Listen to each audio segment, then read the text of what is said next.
मित्रों, आइए देखते हैं 4.2 क्लास 10th बिहार बोर्ड का 4.2 का पहला क्वेश्चन। गुणनखंड विधि से निम्नलिखित द्विघात समीकरण के मूल ज्ञात कीजिए। मूल ज्ञात करना है। मूल का मतलब होता है x का वह मान जिसके रखने से बहुपद शून्य हो जाए, अर्थात शून्य, बहुपद का शून्य। पहला सवाल है x² - 3x - 10 बराबर 0। आइए देखते हैं पहला सवाल को कैसे बना सकते हैं। हाँ, यहाँ पे हमारे पास है पहला क्वेश्चन x² - 3x - 10 = 0।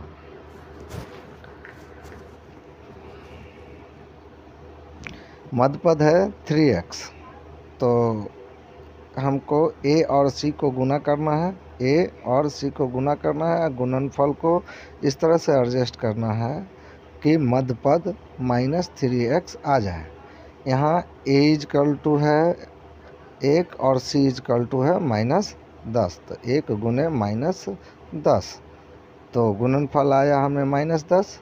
अब 10 का गुणनखंड इस प्रकार से करेंगे कि जोड़ घटा के बीच वाला पद यानी -3x आ जाए।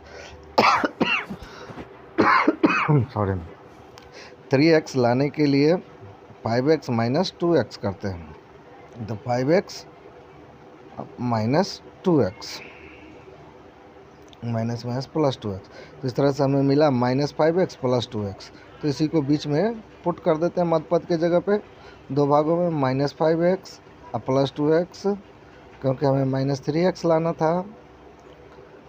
अब x कॉमन लेते हैं प्रथम दो पदों में से, तो x का कॉमन लिया तो बच गया x - 5, और दूसरे में से हमने कॉमन लिया 2, तो x 2 से ये कट गया 5 मरतबे, तो 5 लिख दिया हमने बराबर 0।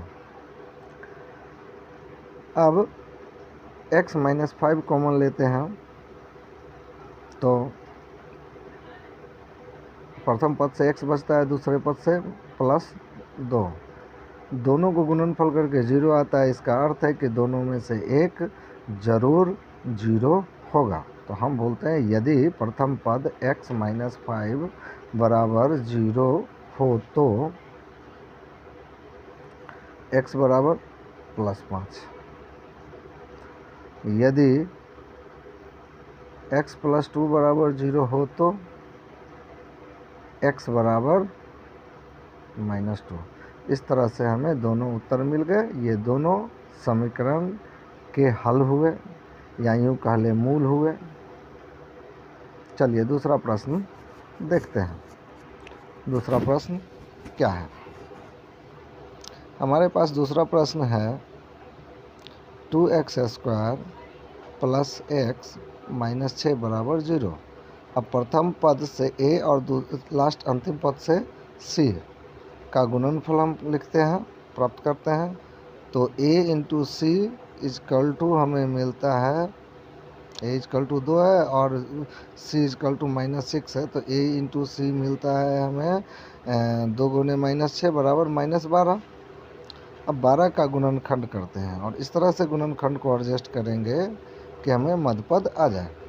तो 2 से किया तो 6 मरतबे, फिर 2 से किया तो 3, 2 दूना 4 और 4 घटे 3, तो हमें बीच का मध्य पद 1 मिल जाएगा। 1x = लिख सकते हैं हम 4x और घटे 3, 4 घटे 3 तो 4x घटे 3x। इसी को हम मध्य पद के जगह पे रख देते हैं। इसी को हम कहते हैं मध्य पद विभाजन विधि या गुणनखंड विधि, जो सवाल में कहा गया है। गुणनखंड विधि से हम लोगों ने शून्य अर्थात मूल ज्ञात करना है।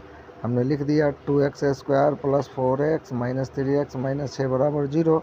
अब प्रथम दो पदों में से हमने कॉमन लिया 2x, तो x + 2, और इन लास्ट के दो पदों में से कॉमन लिया -3, तो 3, तो x + 2 बराबर 0। x + 2 बराबर 0 हो तो 2x + -3 = 0। दोनों को गुणनफल 0 है, अतः यदि x + 2 बराबर 0 हो तो 0, तो x बराबर 2 -2 होना चाहिए, और 2x + 3 - 3 बराबर 0 हो तो 2x बराबर 3, एक्स बराबर 3/2। इस तरह से हमें दोनों उत्तर मिल गए। आइए देखते हैं तीसरा सवाल। तीसरा सवाल भी बहुत इम्पोर्टेंट है क्लास 10th के लिए। √2x² + 7x + 5 √2x बराबर 0। अब प्रथम पद ए जो कि √2 है लिख लेते हैं, यहाँ पे रफ कर लेते हैं। थोड़ा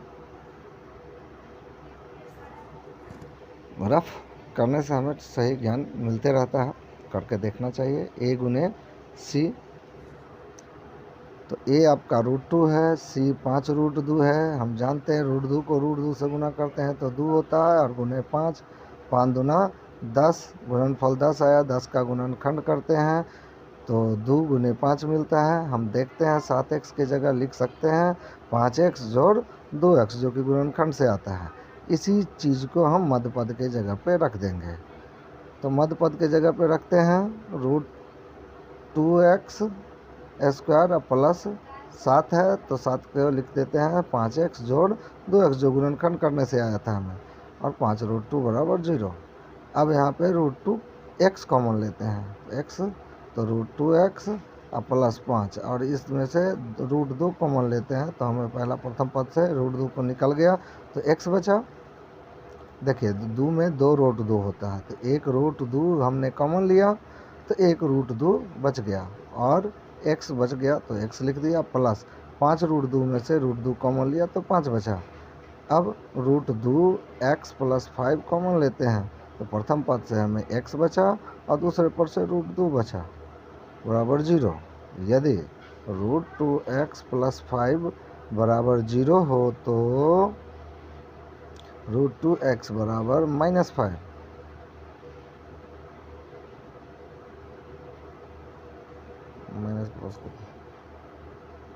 यदि x + √2 बराबर 0 हो तो